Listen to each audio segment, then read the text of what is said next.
نحمده ونستعينه ونستغفره ونؤمن به ونتوكل عليه ونعوذ بالله من شرور أنفسنا ومن سيئات أعمالنا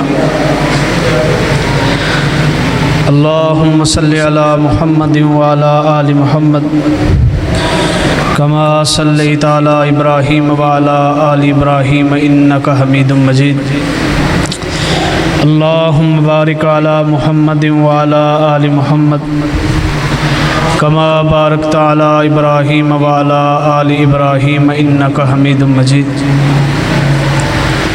قال الله تعالى في الكلام المجيد والفرقان الحميد يا أيها الذين آمنوا كتب عليكم الصيام كما كتب على الذين من قبلكم لعلكم تتقون۔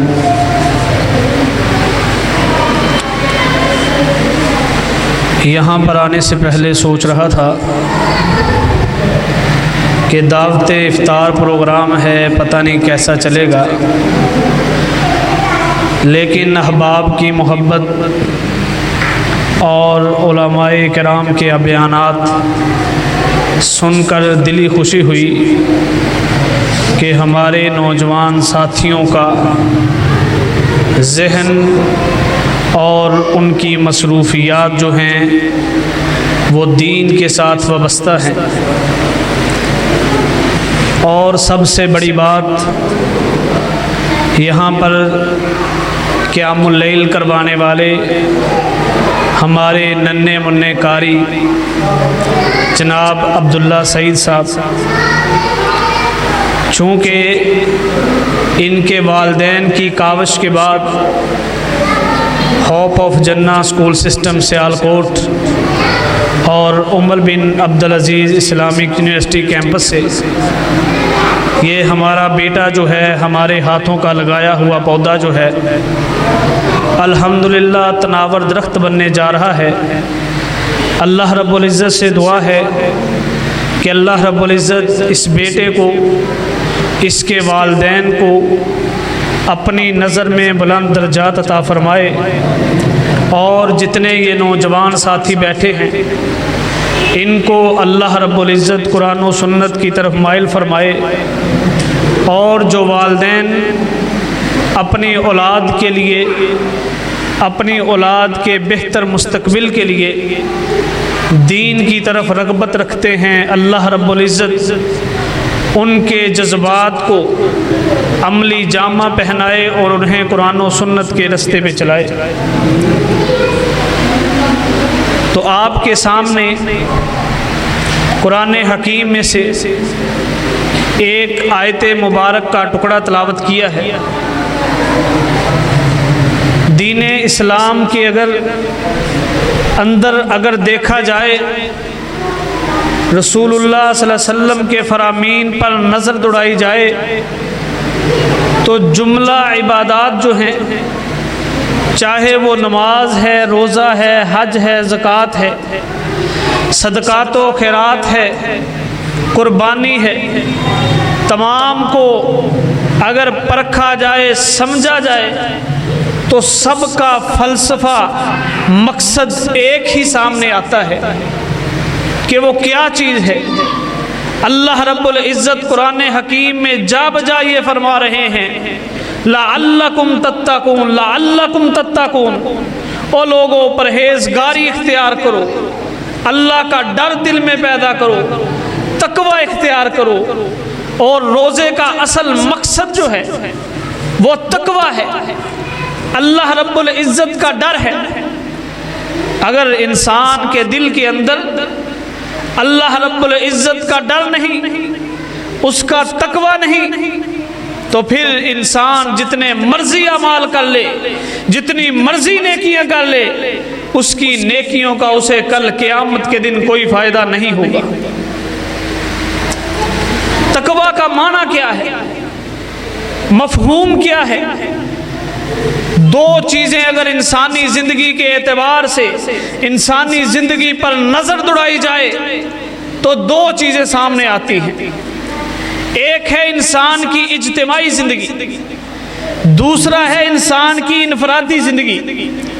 اب یہاں ہم اس مجلس میں بیٹھے ہیں، یہ ہماری اجتماعی زندگی ہے، ہم گھر میں اپنی فیملی کے ساتھ ہیں، ہماری اجتماعی زندگی ہے، ہم اپنے دفتر میں، اپنی فیکٹری میں، اپنے کولیگ کے ساتھ ہیں، یہ ہماری اجتماعی زندگی ہے۔ اور اجتماعی زندگی کے اندر یہ ہو ہی نہیں سکتا کہ ہم کوئی ایسی حرکت کریں، ایسا کام کریں جس سے ہماری پرسنالٹی پر، ہماری شخصیت پر داغ لگ جائے، کسی کے دل میں یہ بات آ جائے کہ دیکھو جی فلاں نے تو یہ کام کیا ہے، فلاں نے تو یہ گل کھلایا ہے۔ یہ ہو ہی نہیں سکتا کہ انسان محفل میں بیٹھا ہو شراب پیے، انسان محفل میں بیٹھا ہو بدکاری کرے، انسان کسی کے سامنے زنا کرے، انسان جھوٹ بولے، یہ ہو ہی نہیں سکتا۔ کیوں؟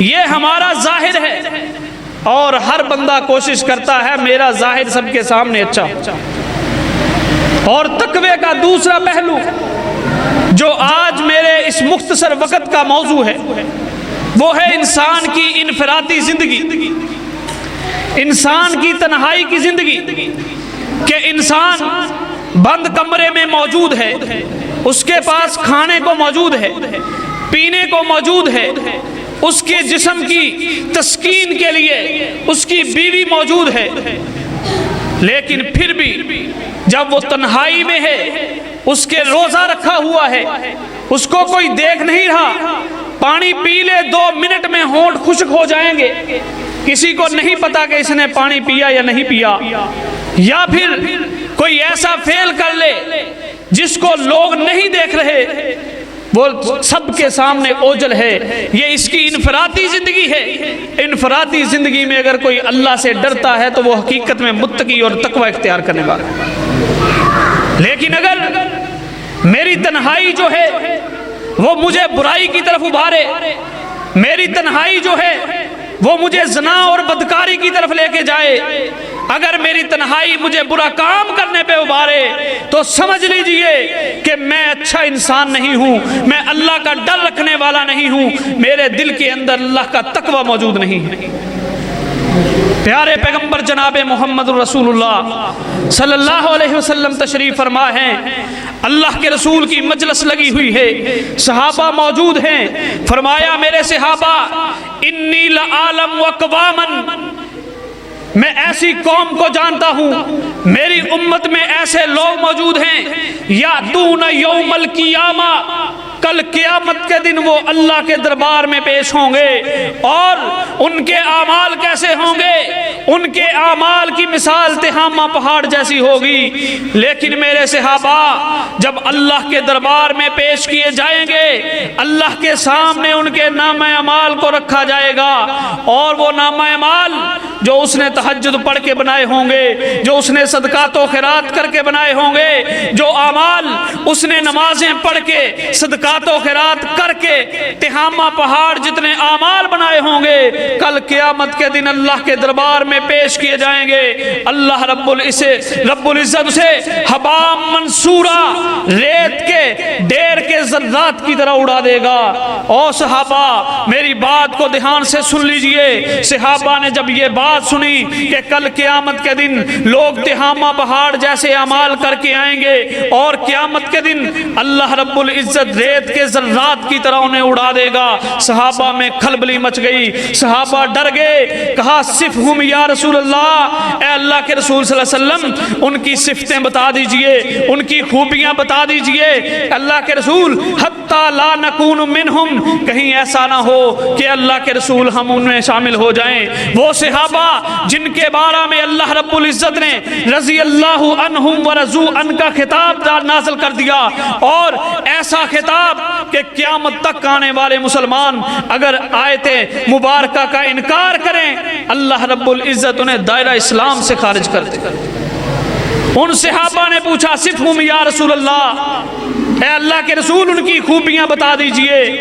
فرمایا میرے صحابہ اما انہم من اخوانکم ومن جلدتکم، او میرے صحابہ وہ تمہارے بھائی ہوں گے، تمہارے جسموں میں سے جسم ہوں گے، اور وہ یاخذون من اللیل کما تاخذون، او میرے صحابہ، جیسے تم تہجدیں پڑھتے ہو، قیام اللیل کرتے ہو، صدقات و خیرات کرتے ہو، نیکیاں کرتے ہو، وہ بھی ایسے ہی نیکیاں کریں گے، وہ بھی ایسے ہی اعمال کریں گے، لیکن میرے صحابہ ان کے اندر ایک خوبی ہوگی، ان کے اندر ایک خامی ہوگی۔ وہ خامی کیا ہوگی؟ جب وہ تنہا ہوں گے وہ اللہ کی حدود کو کراس کریں گے، جب وہ تنہا ہوں گے وہ اللہ کی حدود کی پامالیاں کریں گے، وہ زنا کریں گے، بدکاری کریں گے، بے حیائی کریں گے، بے غیرتی کریں گے، لوگوں کی عزتوں پہ ڈاکے ماریں گے۔ پیارے پیغمبر جناب محمد الرسول اللہ صلی اللہ علیہ وسلم نے فرمایا، او میرے صحابہ، اللہ رب العزت ہو سکتا ہے کہ ساری دنیا کو معاف کر دے، لیکن ایک انسان ایسا ہوگا اس کو اللہ رب العزت معاف نہیں کریں گے۔ فرمایا الا المجاہرین، اللہ رب العزت مجاہرین کو معاف نہیں کریں گے۔ صحابہ نے کہا تھا یا رسول اللہ وہ مجاہرین کون ہیں؟ پیارے پیغمبر جناب محمد الرسول اللہ صلی اللہ علیہ وسلم نے فرمایا، او میرے صحابہ، وہ میری امت کے وہ بدبخت لوگ ہوں گے، بدقسمت لوگ ہوں گے، بد نصیب لوگ ہوں گے جو رات کو گناہ کریں گے، رات کو بدکاری کریں گے، رات کو فحاشی کے اڈے گرم کریں گے، لیکن اللہ رب العزت اپنی رحمت کی وجہ سے ان پہ پردہ ڈال دیں گے، لیکن صبح ہوگی اپنی مجلس میں بیٹھیں گے اور بڑے فخر سے کہیں گے رات میں نے یہ برائی کی ہے، رات میں نے فلاں سے بدکاری کی ہے، رات میں نے زنا کیا ہے۔ میرے صحابہ، کل قیامت کا دن ہوگا، اللہ رب العزت ایسے لوگوں کو معاف نہیں کریں گے۔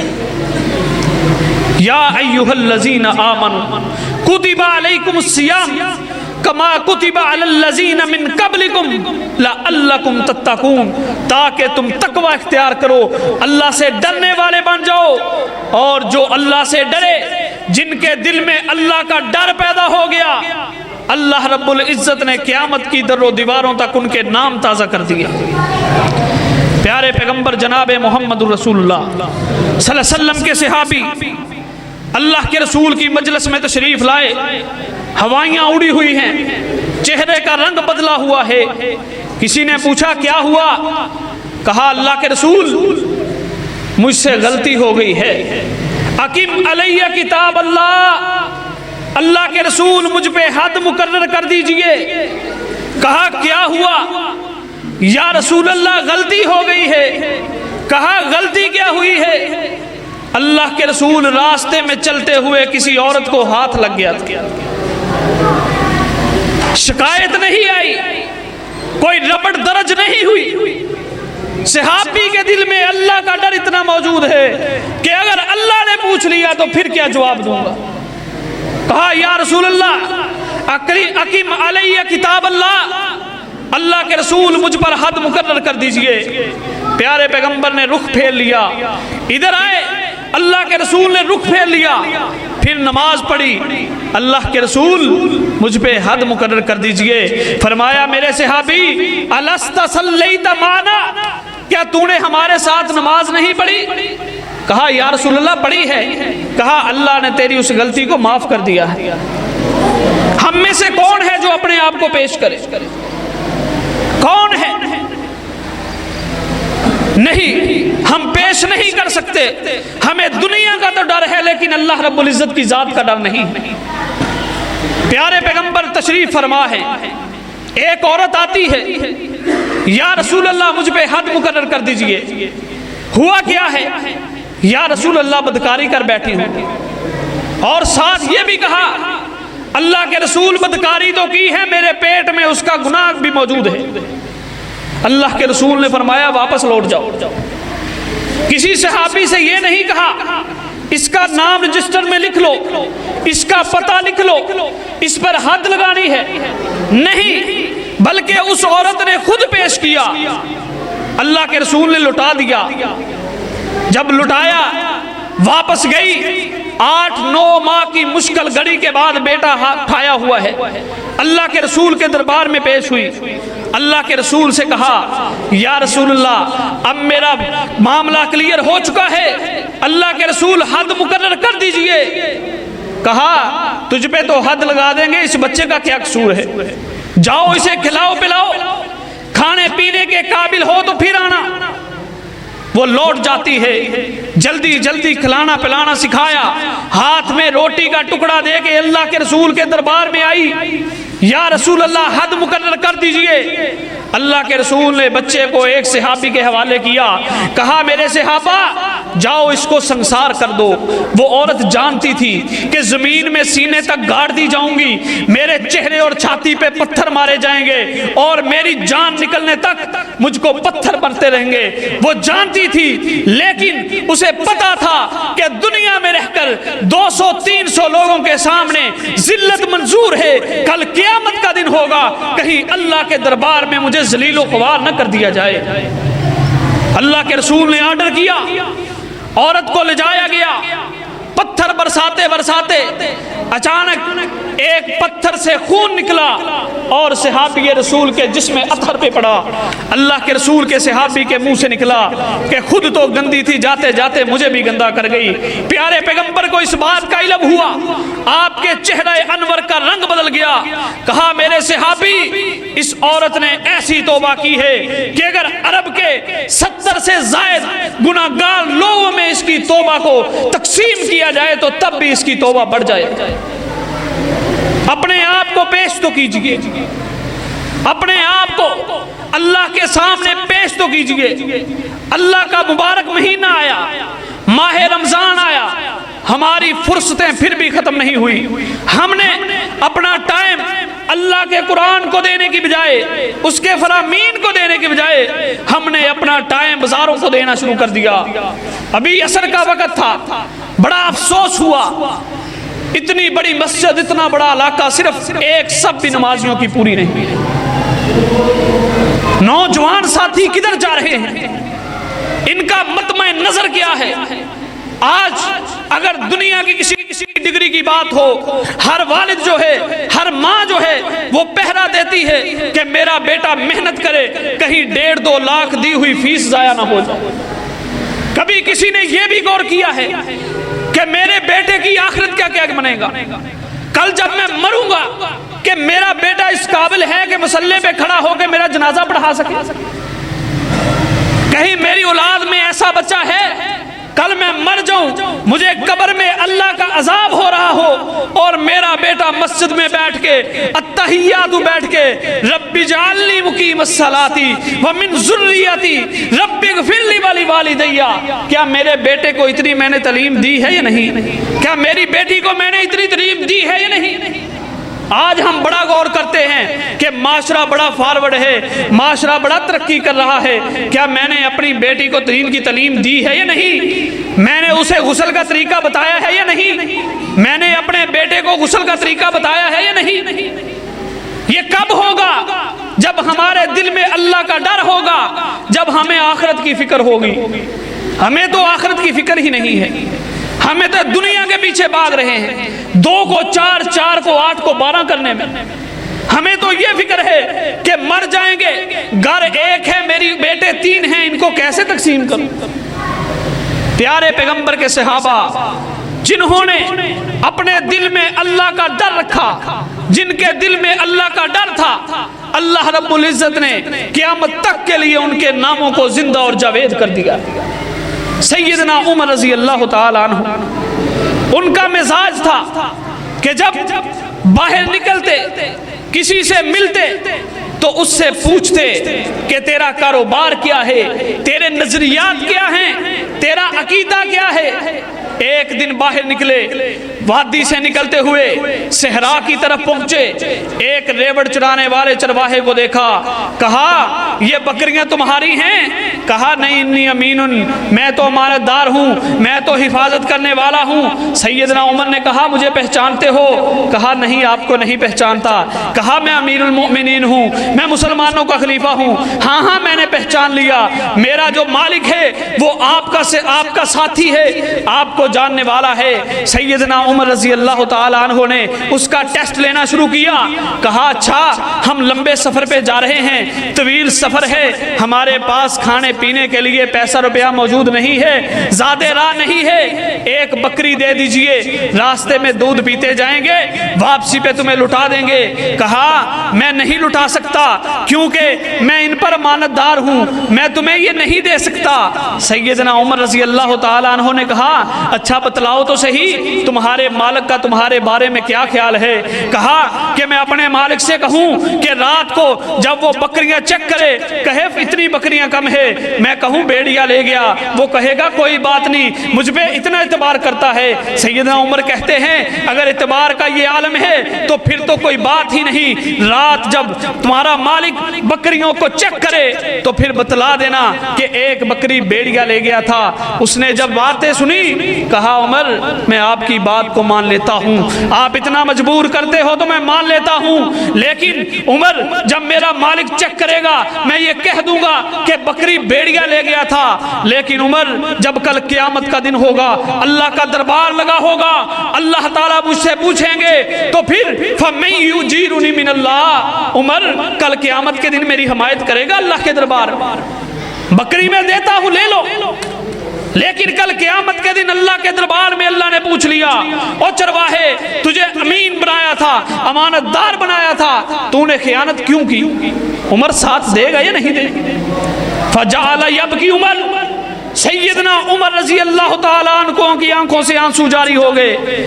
کہا اللہ اکبر، یہ اتنا اللہ سے ڈرنے والا ہے، اس کے دل میں اللہ کا اتنا ڈر ہے۔ فوراً اس کے مالک کے پاس گئے، کہا تیرے چرواہے کی بکریاں چرانے کی ترتیب مجھے بڑی اچھی آئی ہے، مجھے بڑی اچھی لگی ہے، میں تو اس سے کہتا ہوں اپنا چرواہا مجھے بیچ دے اور ساتھ بکریاں بھی بیچ دے۔ اس نے سیدنا عمر سے اختلاف کیا کہ میں آپ کو کیسے بیچ سکتا ہوں۔ سیدنا عمر کے اصرار پر آپ نے وہ بکریاں بیچی، صحابی رسول نے۔ سیدنا عمر نے بکریاں لی، چرواہے کو لیا، انعام یہ دیا کہ جاؤ آج سے تم بھی آزاد ہو، یہ بکریاں تمہاری ملکیت ہے۔ یہیں پر بس نہیں، جن لوگوں نے اپنا اوڑنا بچھونا اللہ کی ذات کو بنایا، اللہ سے ڈرتے رہے، اللہ رب العزت نے تا قیامت ان کا نام زندہ کر دیا۔ سیدنا عروہ بن زبیر رضی اللہ تعالی عنہ۔ کون عروہ بن زبیر؟ سیدنا عائشہ کے بھتیجے، خاندانی مسلمان۔ ایک وقت ایسا آیا پاؤں میں زخم ہو گیا، زخم کی وجہ سے مرض پھیلتا پھیلتا ٹانگ تک پہنچ گیا۔ جب ٹانگ پر پہنچا تو حکماء نے یہ تجویز دی کہ اس کی ٹانگ کو کاٹنا پڑے گا، وگرنہ یہ جان کے لیے خطرہ ہو سکتا ہے۔ عروہ بن زبیر اس بات پہ قائل ہو گئے۔ صبح ہوئی، حکیم آیا، ہاتھ میں بوتل پکڑے ہوئے ہے، بوتل پکڑتے ہوئے کہا عروہ بن زبیر اس کو پی لو تاکہ تمہارا آپریشن کیا جا سکے، آپریشن بڑا سخت ہے اور پہلے گوشت اتارنا پڑے گا، پھر آری سے ہڈی کاٹنی پڑے گی، زخم بڑا گہرا ہوگا، تکلیف بڑی ہوگی، اس بوتل کو پی لیجئے۔ سیدنا عروہ نے پوچھا یہ بوتل میں ہے کیا؟ کہا اس میں شراب ہے اور میں جانتا ہوں تم شراب نہیں پیتے، لیکن اس آپریشن کے لیے شراب پینی پڑے گی۔ سیدنا عروہ بن زبیر رضی اللہ تعالی عنہ کہا میں شراب نہیں پیوں گا۔ حکیم کو غصہ آ گیا، کہا شراب پیے بغیر آپریشن بڑا مشکل ہوگا۔ کہا میں تیری شراب پی لیتا ہوں، آپریشن کرتے کرتے اگر عروہ کی جان نکل گئی تو اللہ کے دربار میں کس منہ سے پیش ہوگی؟ اللہ کو کیا منہ دکھائے گا کہ عروہ نے زندگی کی خاطر حرام کو گلے لگا لیا، آج سود کھا رہے ہیں، حرام کا کام کر رہے ہیں، کاروبار چل رہے ہیں، سودی کاروبار چل رہے ہیں، ہمیں کوئی پرواہ ہی نہیں۔ ہمارا بیٹا گھر میں پیسے لے کے آیا، موبائل لے کے آیا، ہمارے اندر یہ جرت نہیں کہ بیٹے سے پوچھ لیں، بیٹے کو کھڑا کریں یہ موبائل کہاں سے آیا تیرے پاس؟ کیوں؟ جو ٹچ موبائل دے گا، جو کوئی ایسی چیز دے گا جو اس کی زندگی میں آسانی کرے، وہ کسی گناہ کے بغیر تو نہیں دے گا، وہ کسی لالچ کے بغیر تو نہیں دے گا۔ اور سیدنا عروہ بن زبیر کو دیکھ لیجئے، کہا تیری بوتل تو میں پی لوں گا، لیکن اگر مر گیا